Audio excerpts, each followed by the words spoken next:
Hola a todos y a todas. En esta ocasión vamos a comenzar con el estudio de la sucesión testada.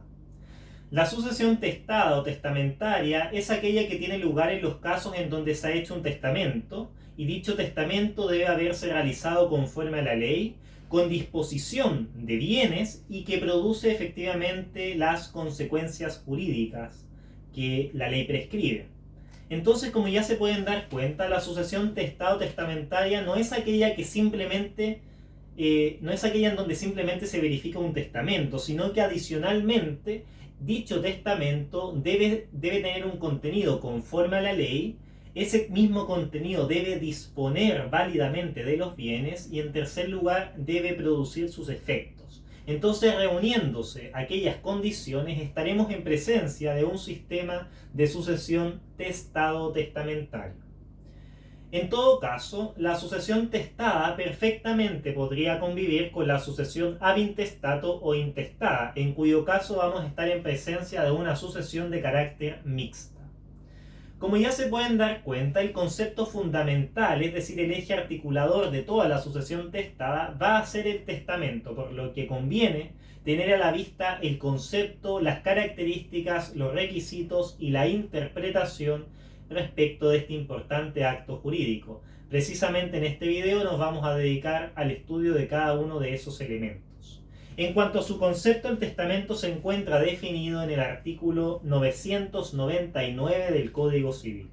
Este artículo señala: el testamento es un acto más o menos solemne en que una persona dispone del todo o de una parte de sus bienes para que tenga pleno efecto después de sus días, conservando la facultad de revocar las disposiciones contenidas en él mientras viva. Lo repito, artículo 999 del Código Civil. El testamento es un acto más o menos solemne en que una persona dispone del todo de una parte de sus bienes para que tenga pleno efecto después de sus días, conservando la facultad de revocar las disposiciones contenidas en él mientras viva. Bien, a partir de este concepto podemos colegir una serie de características que son aquellas que pueden observar al comienzo de la pizarra. En primer lugar, se trata de un acto jurídico unilateral, es decir, un acto que requiere tan solo de la voluntad del testador para nacer a la vida del derecho. No requiere de la concurrencia de otra voluntad para que genere efectos jurídicos, sino que el testamento nace a la vida del derecho por la sola voluntad del testador. En segundo lugar, se trata de un acto solemne. El testamento siempre es un acto solemne. El legislador en el artículo 999 señala que el testamento es un acto más o menos solemne. Puede ser más solemne o menos solemne, pero siempre será solemne. Esto quiere decir, por lo tanto, que el testamento siempre va a requerir de requisitos externos para poder producir sus efectos, aunque en ciertas circunstancias particularmente excepcionales puede llegar a ser más flexible el sistema de formalidad que pesa sobre el testamento. Tal va a ser el caso de los testamentos privilegiados, sobre los cuales ya nos vamos a pronunciar. Son los testamentos menos solemnes o también llamados testamentos privilegiados. Bien, en tercer lugar, el testamento se trata de un acto de carácter personalísimo. El testamento es un acto de carácter personalísimo. Esto quiere decir que solamente puede realizar el testamento su testador, es decir, nadie más que él. De aquí deriva que no existan testamentos mancomunados y que la facultad de testar no admita representación. El artículo 1004 del Código Civil es el artículo más escueto de nuestro Código Civil y señala lo siguiente: la facultad de testar es indelegable. Lo repito, la facultad de testar es indelegable. Este artículo, el artículo 1004 del Código Civil, es el artículo más escueto, más corto, más reducido de nuestro Código Civil y señala precisamente esta situación, de que el testamento es un acto personalísimo, por lo tanto no se puede delegar en caso alguno. Es una de las hipótesis excepcionales en donde no se permite la realización de un acto jurídico por medio de la representación, poniendo en excepción, por lo tanto, lo dispuesto en el artículo, en la regla general contenida en el artículo 1448 del Código Civil, que, como ustedes bien sabrán, señala que los actos jurídicos pueden realizarse personalmente o por representados, salvo las excepciones que establece el legislador, una de las cuales es la del artículo 1004 en referencia al testamento. Bien, una cuarta característica del testamento es que su objetivo es disponer de los bienes por causa de muerte, disponer de bienes del causante mortis causa. Entonces el propósito fundamental del testamento es disponer la suerte de los bienes una vez que el sujeto fallece, siempre que se respeten las asignaciones forzosas sobre las cuales ya vamos a tener oportunidad de comentar. Sin embargo, el testamento no tan solo puede llegar a ser un acto de disposición de bienes, perfectamente también se pueden realizar declaraciones. Entonces, respecto del contenido del testamento es posible advertir dos dimensiones. Por un lado, la dimensión estrictamente testamentaria, consistente en la disposición de la suerte de los bienes una vez que éste fallece, como también una dimensión en orden a la declaración. Entonces se pueden realizar actos de disposición y actos de declaración. ¿Cuáles serían ejemplos de actos de declaración dentro de un testamento? El caso del reconocimiento de un hijo. Una persona podría llegar a reconocer a un hijo mediante un acto testamentario. Si el testamento es abierto, el reconocimiento opera desde el momento en el que el testamento se queda firme, digamos. No es necesario esperar a la muerte del causante respecto a esta causal, digamos, respecto a esta circunstancia, para que surtan los efectos derivados de la filiación. En segundo lugar, otro ejemplo de declaración puede ser el nombramiento de un albacea. El nombramiento de un albacea, que es básicamente un ejecutor del testamento. El nombramiento de un albacea, que es un ejecutor del testamento, es quizás una especie de mandatario que opera luego de la verificación de la muerte del sujeto.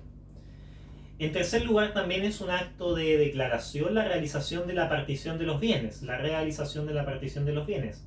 También es un acto de declaración el desheredamiento a un heredero. Y también, por supuesto, el reconocimiento de una deuda o de alguna obligación dentro del testamento. Bien, eso respecto de la cuarta característica. Una quinta característica es que el testamento produce sus plenos efectos desde el momento de la muerte. Esto sin perjuicio de la regla general, digamos, en donde existen ciertos supuestos en donde el testamento va a producir sus efectos antes de la muerte del causante. Tal es el caso que yo ya les estaba mencionando a propósito del reconocimiento de un hijo en un testamento abierto. También va a tener efecto previo a la muerte del causante el reconocimiento de una deuda, también tratándose de un testamento abierto. Y también las donaciones revocables y los legados entregados por el causante en la vida a los beneficiarios. En ese caso también el testamento produce sus efectos previos a la muerte del causante. En todo caso, en este tipo de testamentos van a producir previamente sus efectos en caso de que sean testamentos abiertos, porque si se trata de testamentos cerrados, naturalmente su contenido está en reserva hasta la muerte del causante. Bien, en sexto lugar debemos señalar que el testamento es un acto esencialmente revocable. El testamento es un acto esencialmente revocable. Esto quiere decir que el testamento siempre se puede revocar, dado que la facultad de revocación del testamento es irrenunciable. Yo no puedo renunciar a la no revocación o a la revocación del mandato, del testamento. Y por último, en séptimo lugar, el testamento debe bastarse a sí mismo, debe ser autárquico, no debe requerir de otro acto para completarse, para que pueda producir plenos efectos, sino que debe ser, repito, autárquico, debe bastarse a sí mismo. Esto no obsta que puedan, por ejemplo, existir varios testamentos complementarios, pero lo que no puede haber es documentos ajenos al testamento que sirvan de base para el cumplimiento del testamento. Bien, con eso entonces finalizamos el concepto y las características del testamento. Vamos ahora al segundo punto, que dice relación con los requisitos del testamento. Los requisitos del testamento. Esta materia es particularmente reglamentaria. Sin embargo, y por lo tanto es una materia muy árida. Sin embargo, la doctrina tiende a dividir estos requisitos en base a aquellos criterios que pueden observar en la pizarra. Bien, vamos por orden entonces. A propósito del testamento, es posible advertir distintas categorías de requisitos. En primer lugar, los requisitos internos. En segundo lugar, los requisitos comunes a todo testamento. En tercer lugar, los requisitos externos. Y por último, también es posible advertir los requisitos propios de las asignaciones testamentarias, que no están inscritos aquí en la pizarra porque respecto de ellos nos vamos a pronunciar más adelante. Bien, en primer lugar entonces tenemos a los requisitos internos. Los requisitos internos básicamente son dos. Por un lado, la capacidad de testar, la capacidad para testar, y en segundo lugar, la voluntad exenta de vicios. Bien. En cuanto a la capacidad de testar, hay que señalar que la regla general es la capacidad. Es decir, todas las personas son capaces para testar, es decir, tienen la aptitud para testar sin el auxilio, el ministerio y la representación de otra persona, salvo aquellas personas que la ley ha declarado incapaces.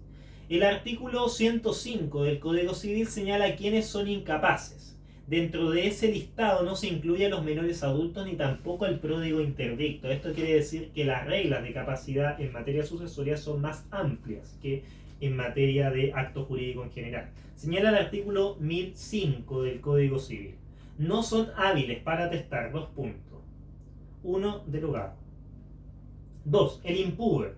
3. El que se hallare bajo interdicción por causa de demencia. El que se hallare bajo interdicción por causa de demencia. 4. El que actualmente no estuviere en su sano juicio por ebriedad u otra causa. El que actualmente no estuviere en su sano juicio por ebriedad u otra causa, por ejemplo, pues por estar bajo los efectos de algún estupefaciente. 5. Todo el que no pudiere expresar su voluntad claramente. Todo el que no pudiere expresar su voluntad claramente. O sea, ahí está hablando básicamente de los sordos o sordomudos que no pueden darse a entender mediante el lenguaje de señas. Las personas no comprendidas en esta numeración son hábiles para atestar, finaliza el artículo 1005 del Código Civil. Bien, luego el segundo requisito interno del testamento es la voluntad exenta de vicios. La voluntad del testador, por lo tanto, debe ser libre y espontánea, por lo que no han de mediar en cuanto a su otorgamiento, algún vicio del consentimiento.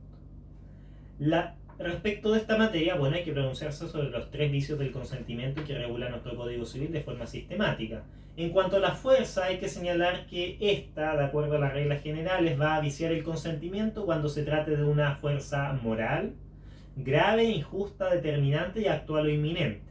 La sanción de la fuerza frente a un acto testamentario va a ser la nulidad relativa o rescisión.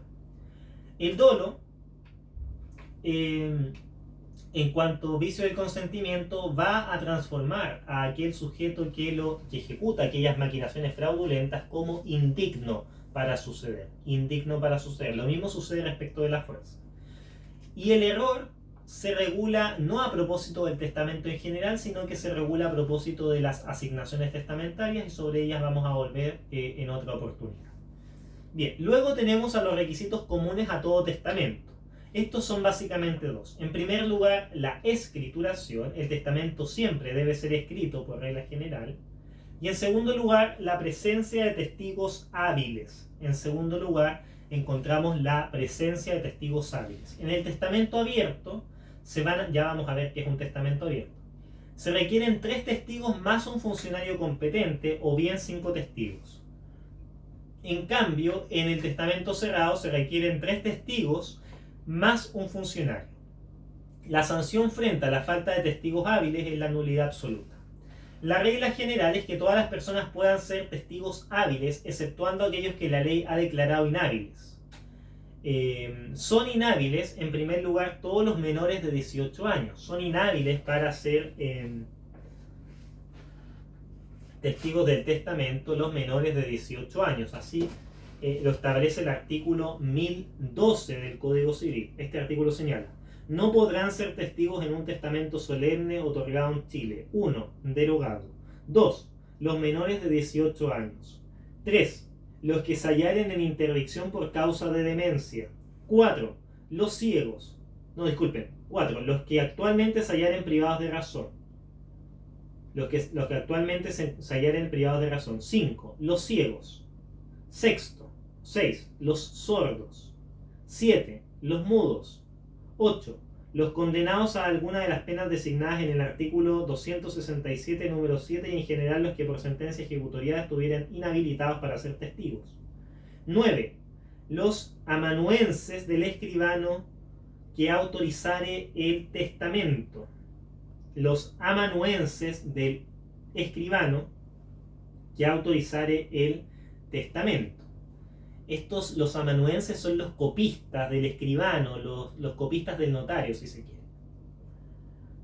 quiere. 10. Los extranjeros no domiciliados en Chile. Los extranjeros no domiciliados en Chile.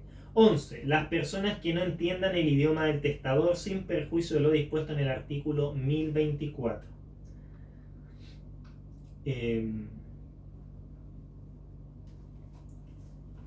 Entonces, en 11º lugar, las personas que no entiendan el idioma castellano. Luego termina ya el artículo 1012 señalando: 2 a lo menos de los testigos deberán estar domiciliados en la comuna o agrupación de comunas en que se otorgue el testamento, y 1 a lo menos deberá saber leer y escribir cuando solo concurran 3 testigos, y 2 cuando concurrieran 5. Bien, luego el artículo 1013 se pronuncia acerca de la situación del hábil putativo, el testigo hábil putativo. Leo muy rápidamente lo que señala este artículo. Si alguna de las causas de inhabilidad expresadas en el artículo precedente no se manifestare en el aspecto o comportamiento de un testigo, y se ignorare generalmente el lugar en donde el testamento se otorga, fundándose la opinión contraria en hechos positivos y públicos, no se invalidará el testamento por la inhabilidad real del testigo, pero la habilidad putativa no podrá servir sino a uno solo de los testigos. Entonces aquí está hablando del hábil putativo, es decir, aquel sujeto que, siendo en apariencia hábil, en realidad no lo era, pero no manifestaba exteriormente su inhabilidad. En este caso, en el caso del testigo hábil putativo, no va a invalidar el testamento, no va a anular la validez del testamento siempre que haya solamente un testigo hábil putativo. En caso de que haya más de un testigo hábil putativo, el testamento va a ser indefectiblemente nulo. Entonces aquí lo que está haciendo el artículo 1013 es proteger la buena fe, proteger las apariencias, pero siempre en términos limitados, o sea, siempre que haya un solo testigo hábil putativo. Si ya se verifica más de uno, no, en ese caso ya no hay nada que hacer. Bien. Luego, en cuanto a los elementos que han de estar presentes en esta escrituración, u otros requisitos comunes a los testamentos, es la individualización del testador, los testigos, el funcionario si lo pudiera.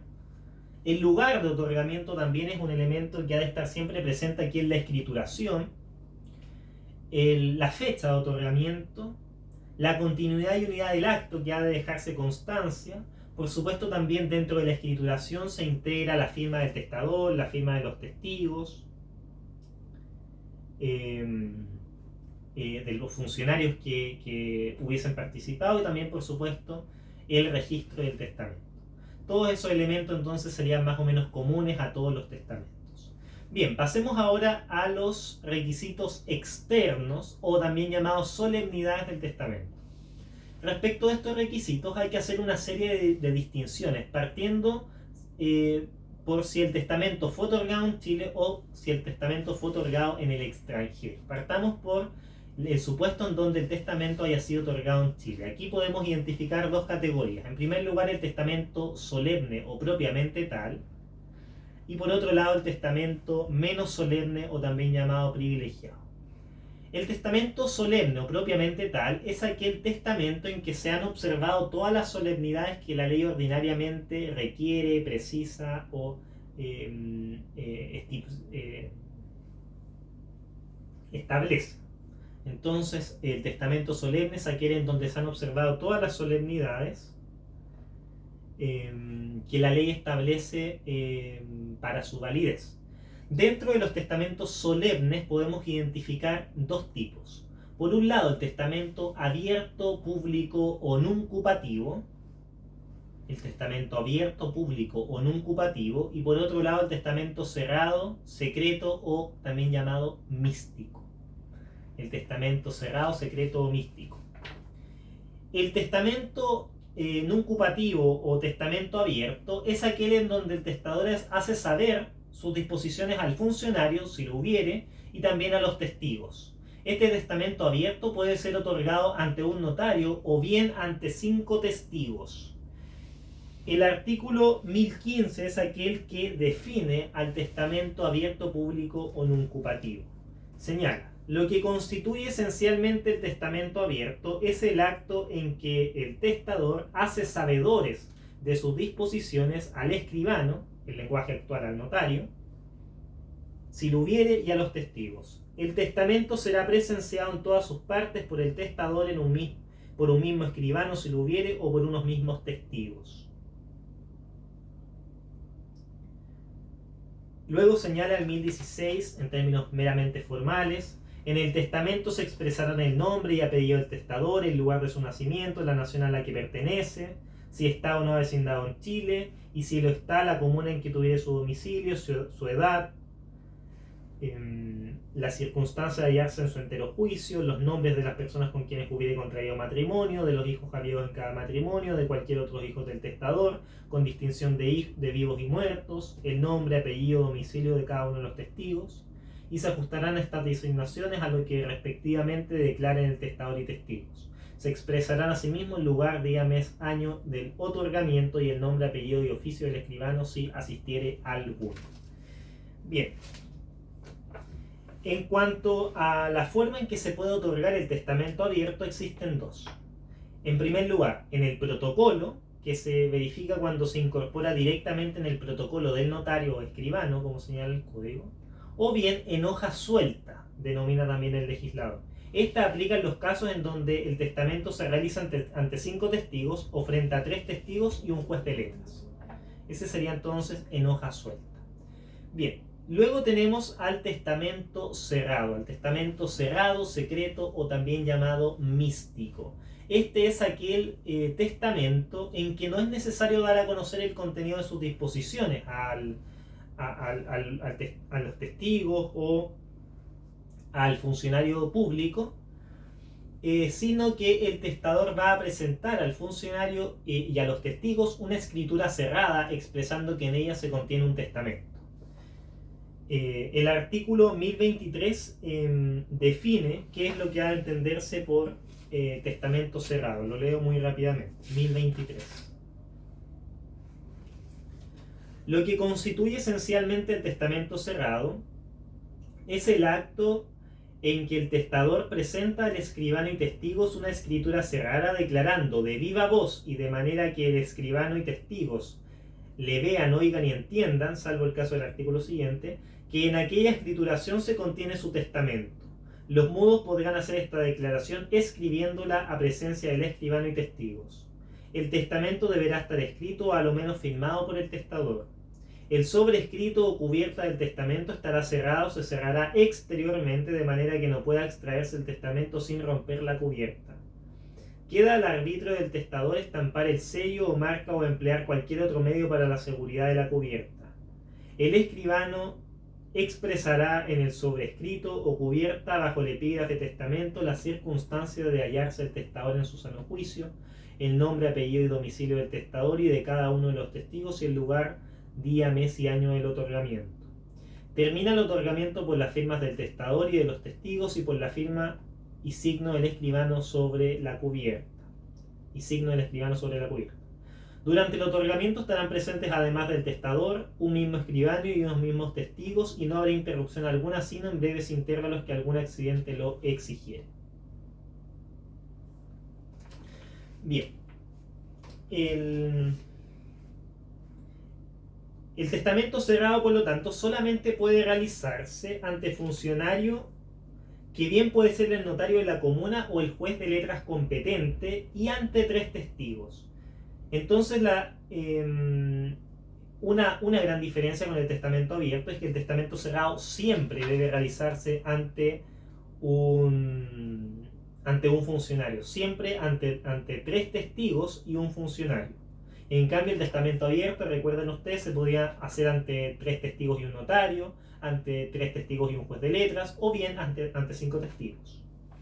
Y otra gran diferencia con el testamento abierto es que en el testamento cerrado los testigos no conocen el contenido del testamento, ni tampoco el funcionario. Bien, eso respecto del testamento solemne otorgado en Chile. Veamos ahora el testamento privilegiado. El testamento privilegiado, también llamado testamento menos solemne.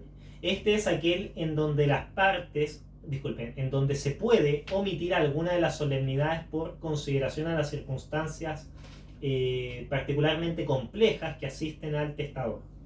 Entonces, repito, el testamento privilegiado es aquel en donde pueden omitirse algunas de las solemnidades por consideración a las circunstancias particulares determinadas expresamente por la ley. Estos testamentos son solemnes, solamente que la ley reduce sus formalidades por el hecho de estar situados en un contexto límite, por estar situados en un caso de urgencia. Dentro de los testamentos privilegiados es posible identificar tres tipos. En primer lugar, el testamento verbal. En segundo lugar, el testamento militar. Y en tercer lugar, el testamento marítimo. Bien, vamos viendo cada uno de estos. El testamento verbal es aquel testamento que otorga al testador a viva voz ante tres testigos cuando su vida está amenazada por un peligro inminente. El testamento verbal, repito, es aquel que otorga al testador a viva voz ante tres testigos cuando su vida está amenazada por un peligro inminente. El requisito fundamental del testamento verbal es que exista un peligro de muerte inminente. Van a ser testigos quienes declaren sobre esa circunstancia. Bien, en segundo lugar encontramos al testamento militar. Este es aquel tipo de testamento que pueden otorgar los militares, los voluntarios, los rehenes, los prisioneros, como también las personas que les sirven o acompañan en tiempos de guerra. El requisito fundamental del testamento militar es que se esté en una situación de guerra, por lo tanto no se puede testar este tipo de testamento en una situación de paz, en tiempos de paz. Este testamento debe prestarse necesariamente ante el capitán, ante el superior, ante el comisario o ante el intendente del ejército. También podría, señala el legislador, presentarse o declararse ante el auditor de guerra, que bien puede ser el capellán o un médico. Como se fijan, son cuestiones particularmente reglamentadas en nuestro código y se entiende bajo su contexto decimonónico. En el siglo XIX aún era una forma lícita de resolución de conflictos entre estados a nivel internacional la guerra. Recién la guerra o el uso de la fuerza deja de ser un instrumento válido en términos genéricos para la solución de las discordias políticos internacionales tras la dictación de la Carta de Naciones Unidas. Antes de eso, la guerra era un modo válido y eficaz de resolver los conflictos y discordias internacionales. Por lo tanto, nuestro código decimonónico se pone en el supuesto en el que nuestro Estado se presenta ante una guerra. Y precisamente durante el siglo XIX varias fueron las guerras que asistieron al Estado de Chile, partiendo por la guerra contra la Confederación Perú-Boliviana, la guerra contra España, en el proceso, digamos, en el que España intentó reconquistar algunas de las antiguas colonias que tenía sobre este continente. Duró muy poco, en todo caso, se dio, si no me equivoco, durante el sexto decenio del siglo XIX. También, por supuesto, la Guerra del Pacífico. También incluye en este esquema las guerras civiles, por ejemplo, la del año 1851, la del año 1859, la del año 1891, la revolución del 91, en donde finalmente se suicida el presidente Balmaceda. Entonces, durante todos estos contextos es posible otorgar un testamento militar. Bien, luego por último tenemos al testamento marítimo. Al testamento marítimo, que es aquel tipo de testamento que se otorga en alta mar, a bordo de una nave de guerra chilena o de una nave mercante bajo bandera chilena. Entonces el testamento marítimo es aquel que se otorga en alta mar, a bordo de una nave, que bien puede ser de guerra o mercante bajo bandera chilena. Bien, eso respecto del testamento otorgado en Chile. Vamos ahora a los requisitos externos del testamento otorgado en el extranjero. Aquí hay que hacer nuevamente una distinción. Por un lado, el testamento otorgado en el extranjero en conformidad a la ley extranjera, y por otro lado, el testamento otorgado en el extranjero en conformidad a la ley chilena. Respecto del primero, o sea, aquel testamento otorgado en el extranjero en conformidad a la ley extranjera, su titular puede ser un chileno o un extranjero y va a aplicar el principio lex locus regic actum. Lex locus regic actum, es decir, la ley del fuero, la ley del lugar es aquel que rige al acto. Entonces este principio señala que la ley del lugar es aquella que va a regir el acto, y así está explícitamente señalada en el artículo 1027 del Código Civil.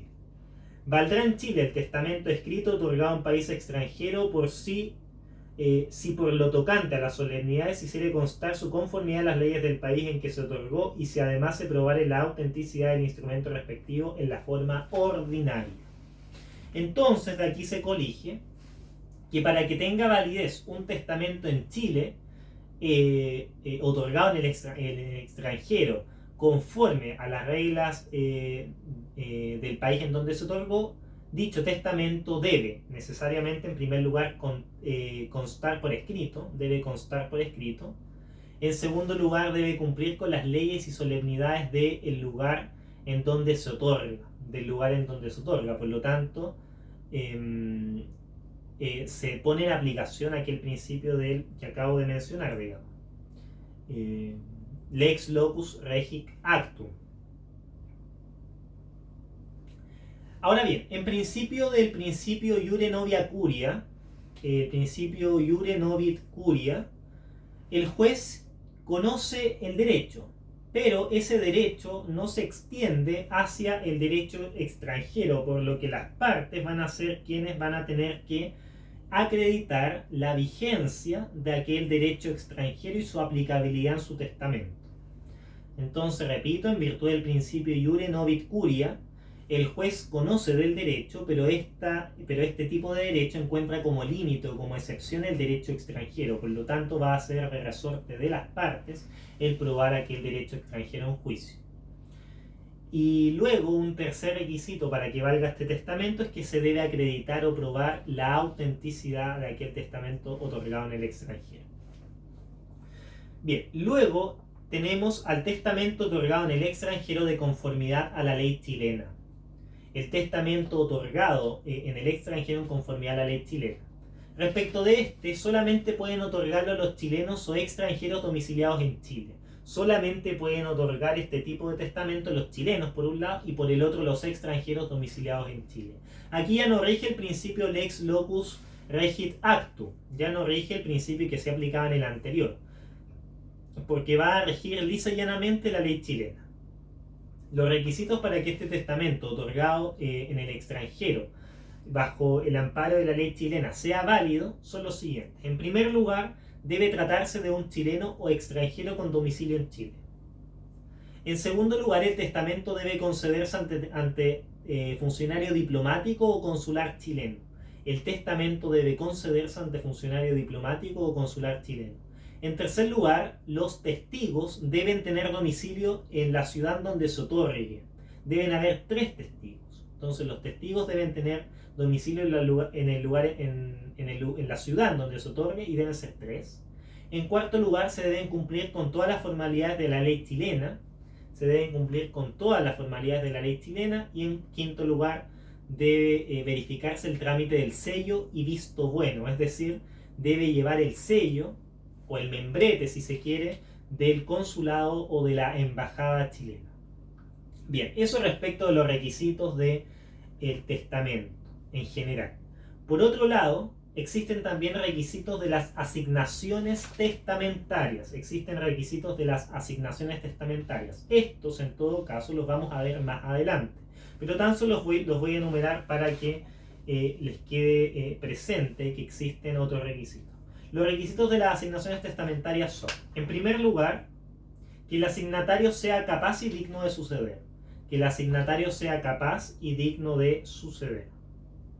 En segundo lugar, el asignatario debe ser una persona cierta y determinada. El asignatario debe ser una persona cierta y determinada. Y en tercer lugar, el objeto de la asignación debe estar determinado o al menos ser determinado. Bien, para ya ir finalizando este video, veamos por último la interpretación del testamento. La interpretación del testamento.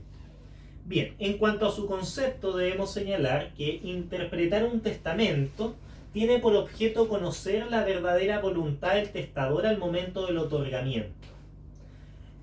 Por interpretar mediante la labor de interpretación del testamento, el intérprete va a tener por finalidad o por horizonte el develar, el descubrir o el conocer, el dilucidar o el desentrañar la verdadera voluntad del testador al momento del otorgamiento.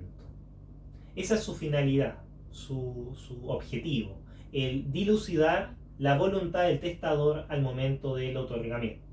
Ahora, para la interpretación del testamento, el Código Civil entrega ciertas reglas que se encuentran disciplinadas entre los artículos 1056 y 1069 del Código Civil. Pero básicamente, para evitar la lectura de cada una de esas normas, se siguen una serie de directrices. ¿Cuáles son estas? Las que a continuación voy a mencionar. En primer lugar, va a prevalecer la voluntad claramente manifestada del testador. En primer lugar, debe prevalecer la voluntad claramente manifestada del testador. Esto por sobre las disposiciones legales siempre que no se opongan a las prohibiciones o límites legales. Entonces, en primer lugar, debe prevalecer la voluntad claramente manifestada por el testador, incluso por sobre las disposiciones legales, siempre que no se opongan a las prohibiciones y límites que establece el legislador. En segundo lugar, para interpretar el testamento se debe estar más a la sustancia del testamento que a sus disposiciones. Por lo tanto, se debe estar más al espíritu que a las palabras mismas. Esto es muy similar a la regla de oro que establece el artículo 1560 del Código Civil a propósito de la interpretación del contrato, en donde señala básicamente ese artículo que va a privilegiarse la voluntad real antes que la voluntad declarada. Entonces, para interpretar el testamento se debe estar más allá, se debe estar más a la sustancia que a las disposiciones de las palabras mismas que utilizó el testador. Y en tercer lugar, la interpretación del testamento es una cuestión de hecho. La interpretación del testamento es una cuestión de hecho, por lo que no cabe la casación en el fondo. En cambio, las disposiciones del testamento sí son una cuestión de derecho. Fíjense, la interpretación del testamento es una cuestión de hecho, por lo tanto no cabe la casación en el fondo respecto de ella. Por el contrario, las disposiciones del testamento sí son una cuestión de derecho y por lo tanto respecto de ello sí es susceptible de aplicación el recurso de casación en el fondo. Bien. Veamos muy rápidamente algunas de las principales normas de esta interpretación. Dice el artículo 1056. Todo asignatario testamentario deberá ser una persona cierta y determinada, natural o jurídica, ya sea que se determine por su nombre o por las indicaciones claras del testamento. De otra manera, la asignación se tendrá por no escrita.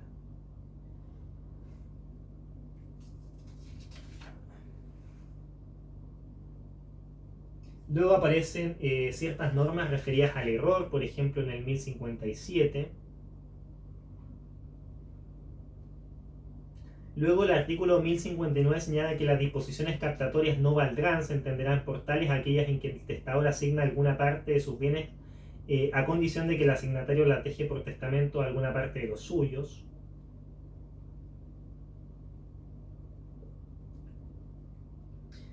Bien, y por último voy a leer el artículo 1000 69 del Código Civil, que establece una regla genérica en torno a la interpretación del testamento.